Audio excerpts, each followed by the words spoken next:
Well, welcome to the show. This is Greg Selber. That's Jake Berry, and there's no weak sisters left, man. The second round of the playoffs area is upon us. We got 9 chances.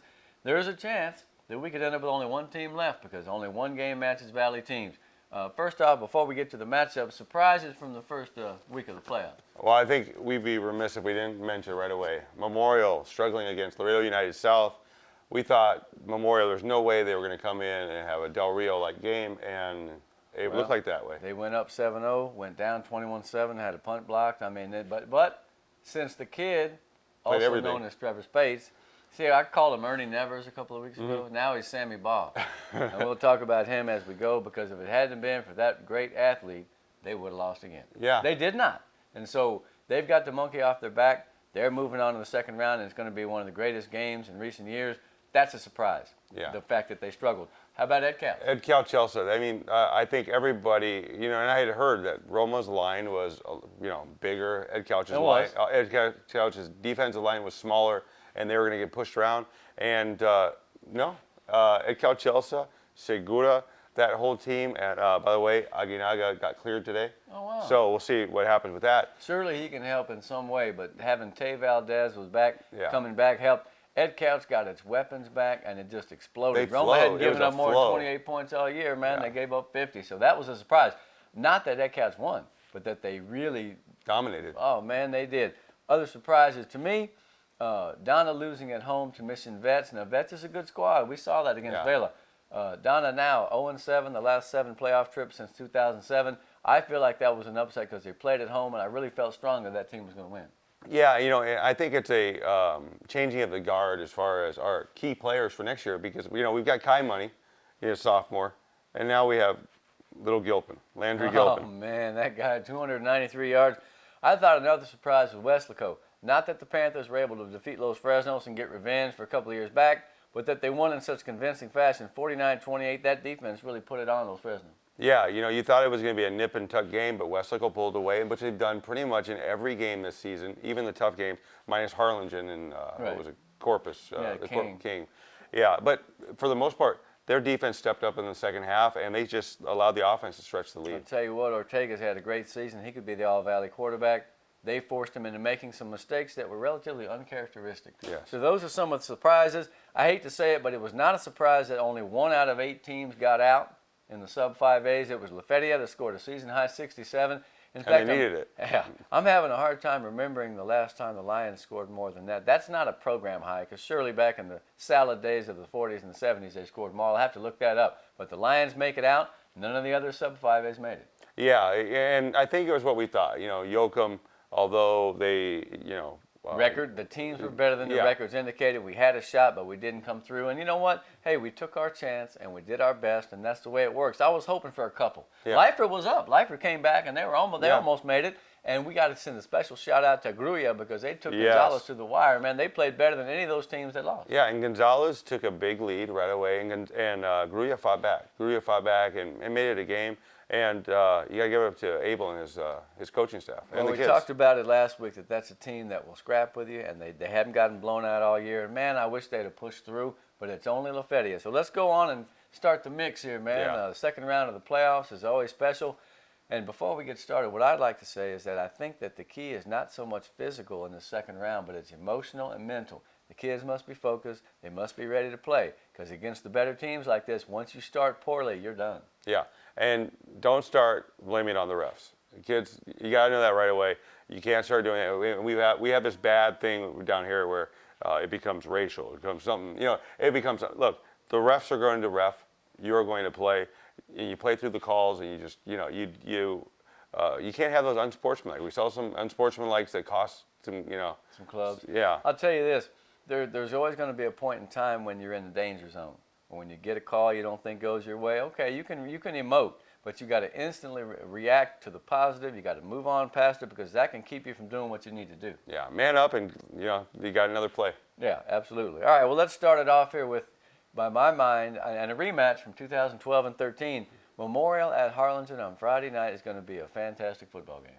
Yes, it is, and we're going to find out if Harlingen, with what they did to Economides, they can do this to Memorial because For a long time I've been saying, some kids have been telling me they thought at Harlingen, they thought Tienda was better than Spates.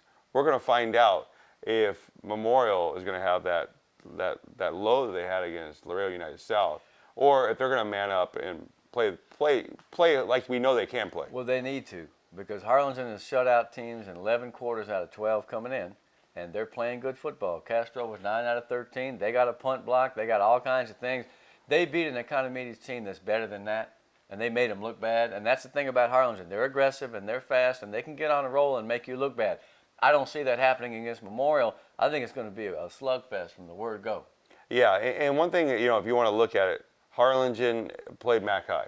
As far as their teams that they played, and they did play fairly well against Mac High, but it took them till the second half. Yeah, Memorial dominated Mac High from the get-go. Well, Memorial's dominated everybody except United South and San Benito. So now I think it's a reset. I think it's two pretty evenly matched teams. I think one of the keys to the game is the Mustangs need to get more production from the other kids, and that's something they've done all year. But against South, it was Trevor Spates punting the ball 63 yards, making a pass breakup on a fake field goal. I mean, the reason I mentioned Sammy Baugh in the beginning, because he's the only player in the history of the NFL to lead the league in the same year in punting and passing and interceptions. Of course, that was back when they played both ways. But right now, the kid is on fire. He needs his teammates to step up like they have all year, and I feel that they will. Yeah, I mean, when you have the weapons that they have, DJ Johnson's got to come alive. He's got to do something this next game. Sanchez has got to do something at the helm, and you can't just rely on Trevor to break a 70-yard touchdown every time. Pequeño's got to get the ball. They've got to be able to run. Mendez is going to be key. Here's the thing. If you're Harlingen and you got that fast defense, not that big, but you're fast, they're going to load the box and they're going to gang tackle and they're going to try to jump the kid before he even gets going. What does that do to DJ on the outside? Single coverage, baby. Yeah. So if they're not careful, he'll throw right over that, Will Sanchez, and DJ will come right down like this. So I think the chess game is going to be interesting to watch who comes out and tries to do what.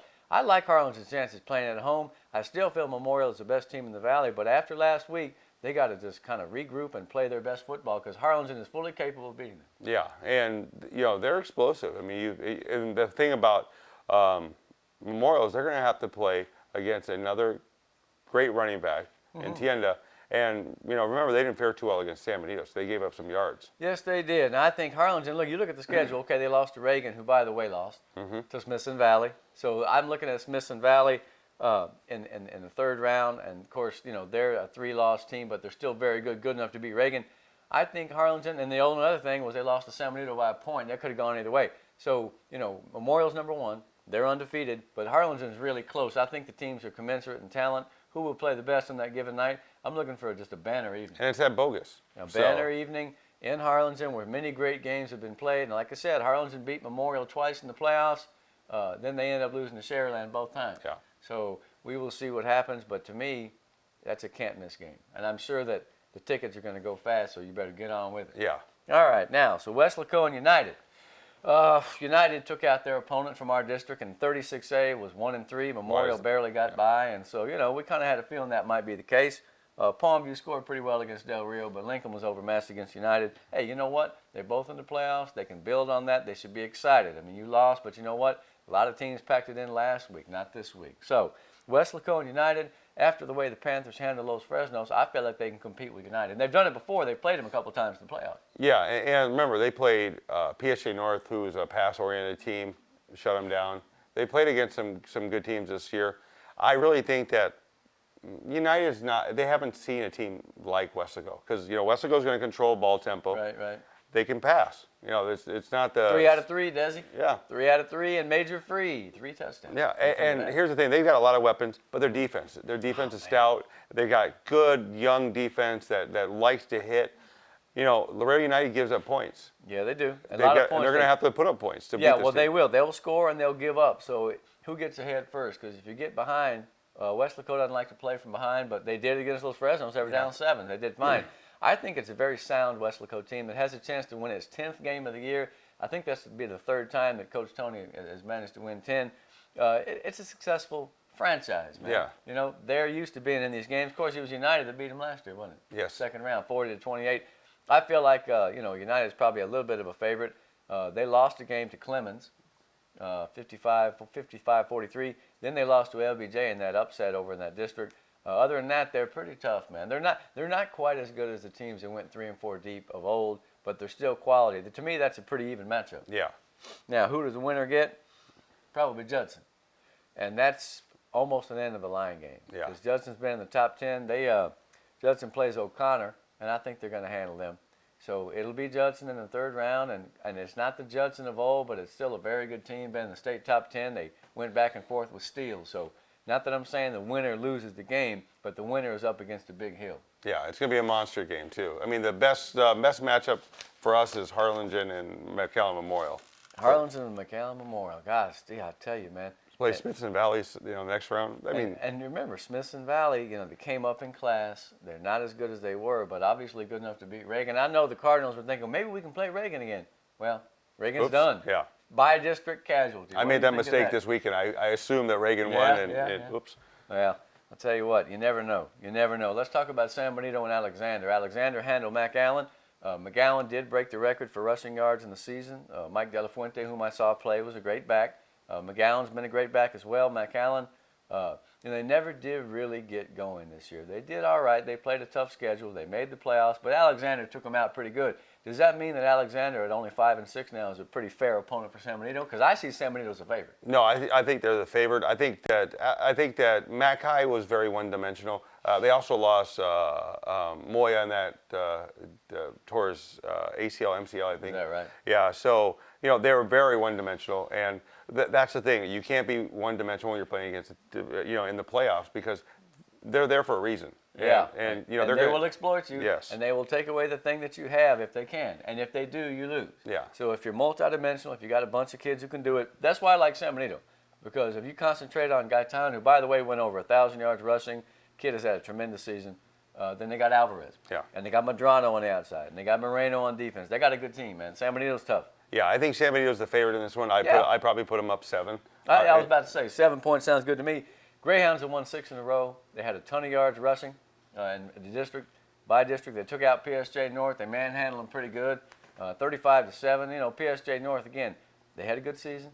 They righted the ship and they made the playoffs. But San Benito was too strong. Yeah, San Benito was it was arguably one of our top 5 teams in 6A. I mean, I put them up there. With anybody. They with beat anybody. Harlingen. They beat Harlingen. And they competed with Memorial. Yeah. So at this point in time, I feel like they will win that game. I don't want to jinx them. The winner gets Clemens or Brandeis. Brandeis is a 4-loss team that's been great in the past. Clemens is a scoring machine. Mm-hmm. If San Benito thought Memorial can score, Clemens is about that. They score about 55 a game. Yeah. They just get up and down the field. They don't stop you that much. And so to me, which defense will play better? But let's not put the cart before the horse because right now it's Alexander. I feel like San Benito can get – they scored their first by-district win since 2011 last week. This week they're going for the third round, and I have to say that I wish them the best. Yeah. Alexander has been a thorn in our side for many years. I don't feel like that team is that good. You can't lose 6 times and be that great unless you're Rio back in the late 90s or Rivetta. So, I feel like this is the game we can win. Yeah. I feel like the game we should win. And I actually think Dan Gomez is the right coach for this team because he's very, very cool. He's not. He doesn't get overexcited. He's almost that even keel that San Benito needs. Intensity. Yeah. Because he's burning inside. And Yeah. those kids love him. But he's not going to go crazy and do something silly. Yeah. He's a very respectable coach, and that's a great program. And I knew they wanted to get back to this level because, that town loves football. Yeah. They love football like crazy, and they have since the 1940s and 50s. They love Jim Helms over there, 1961, one of the best players ever to play in the Valley. Well, so I think San Benito has a pretty good shot. We're not trying to jinx them. What about Weslaco East and Del Rio? Now, Del Rio's a rugged team. They pretty not flashy. They play pretty good defense. That's the team, of course, that beat Memorial last year. They beat EHS one year in the playoffs. They've kind of been one of those giant killers. So can they take out Weslaco East? Well, here's the thing. I think Weslaco East got their little shocker, just like Memorial did with Brownsville Vets. And Brownsville Vets was a hell of a team, hell of a second half. You can't. What can you say about Castillo and the way he played? Great hair. They had the Harlingen hair. Yeah. Yeah. But he came alive in the second half. And Weslaco East can't have a slip up like that where they kind of hit back on their heels. I mean, 'cause Yeah, they were. well, and because Brownsville took the ball and they just kept it. And they made a couple of long drives. Marcus was running up the middle. And Jeremiah Myers made some great catches. Man, every throw that Castillo made, whether it was on target or down, he made some great low catches. He's a big, strapping kid. They played well. They came all the way back. 99-yard drive, man. It was a great football game in the second half. They get a 99-yard drive. They get to within one. You've got 12 seconds left. And Coach Cantu, man, I'm telling you, he's a gambler, and he's got a lot of confidence in those kids. And they went for two, and they just came up short. Yeah, and, you have to like that he had the confidence there. And his team was playing so well right there. I mean, That's why he did it. Yeah, because you don't want to go into overtime and then have that, oh, shoot. Maybe Well, you do. You lose it because you stand there and you look around and you flip the coin. Yeah. And see, the thing is, I think that what he was saying was, we're playing great. We got it. And I think the kids felt that way too. There was not a disappointment in the house in terms of the call. They wanted to go for it. That's right. And they ran a great play. The only thing about a play like that, okay, it's a reverse handoff pitch in the pass. It's pretty flat territory. There's not a lot of yardage to pull off. And so, the defense can react and come. Bottom line is, I have to admit that when I saw the play, I guess I was too excited because I thought Marcus caught the ball and then was tackled. But as I looked at the replay later, it turns out the ball was incomplete. So due to the magic of the internet, we were able to correct and edit the story. I apologize if somebody read the wrong thing. Have patience with me. I'm just a rookie here. I'm only 68 years old. So I thought Brownsville veterans played a great football game in the second half. But I thought Weslaco East, look, that's a solid team to be so young. They got a lot of young kids in that team. They're fast. They're not that big. But Cito had a good ball game. I thought that J.C. Vargas, man, he made a pick. And let me tell you something about East. One of the reasons why they're so good, first of all, Tomez is super fast, and he hits the hole hard. He don't mess around. I like that little guy. But their kick return game is phenomenal. Yeah, okay, is. Don't kick to Cito. Kick to JC, he'll run it back. Yeah. He's a great punt returner too. So that's why some of the field position was so good, because those kids can return those balls. And here's the thing, they got great hands and they catch the ball. Kids, don't let the punt bounce, okay? Because you're going to lose 15 or 20 yards. I like those guys a lot. I like Duran, and I like those junior and sophomore guys on defense. No, I think East is fine, man. I think they can beat Del Rio. Yeah, I think so too. I think the one thing that Del Rio might look at is in the second half, Castillo was able to basically do the little QB delays, QB draws right up the middle. And I'm not sure if Del Rio's quarterback is this size. No. But they got good running backs, not great running backs. They're just going to come at you, man. Yeah. They're not fancy. They're going to come at you. So my question is East rugged enough? Are they strong enough? Because it's not the biggest team. That's one of Coach Burgett's smallest teams. Yeah. He'll say it. But the fact is, they're fast and they hit. And they play hard. Yeah, they do play hard, man. They didn't get down when they were getting challenged. I mean, they gave up some drives, but hey, they made the play at the end. Cito got over there in a hurry, man. He told me he just figured, all right, let me look around just for a second. And you don't see kids say that all the time, because you never see anyone say anything. You hear. But he said, I had to play slow for a second and just figure out what was up. And that's like a great football player's instinct, because he didn't overreact and whoa. But look, when the quarterback's not under center, bing, bing, bing, bing, something's going on. And I think they'd seen that play before, from what I understand. Well, from what I saw, and Coach Guzman's defense right there, they didn't bite on the handoff, because they could have easily over pursued and then left the flat open, and they didn't. You saw when he caught the ball, there were 3 Wildcats around him. And Cito was the first, and man, he's a good football player. He ran the ball for 80 yards out the Wildcat. That's a real Wildcat formation, by the way. Yeah. All right, so the winner of that game gets one of those chances of a lifetime, because it's going to be Cibolo Steel. And those guys are horrible, yeah. Yeah, I don't know if anybody's going to beat Steel. They may well win the state championship. Yeah. So we will have to see. So this is a Super Bowl. You go Weslaco East, and they're playing at the Rock Pile, right? Alamo Stadium? Yeah. That's pretty cool, man. Yeah, it's a great stadium. This is going to be some weekend now. Okay, so Harlingen Memorial on Friday. Stay up till the wee hours and get up early in the morning and go try to see Vela, see what they can do against Victoria East. So that's the first part of the segment on the show. Selber and Barry, it's getting really fun. It was a great weekend. We didn't fare as well as we thought we might, but you never can tell, man. I mean, nothing is written in stone. So we go to the games to see who's going to do what, and we still have pride in our place, and we're proud of the kids whether they win or lose. Of course, we all like to win. We know that. When we come back, we're going to talk about the 5A games. We got 4 good ones on tap. Don't miss it.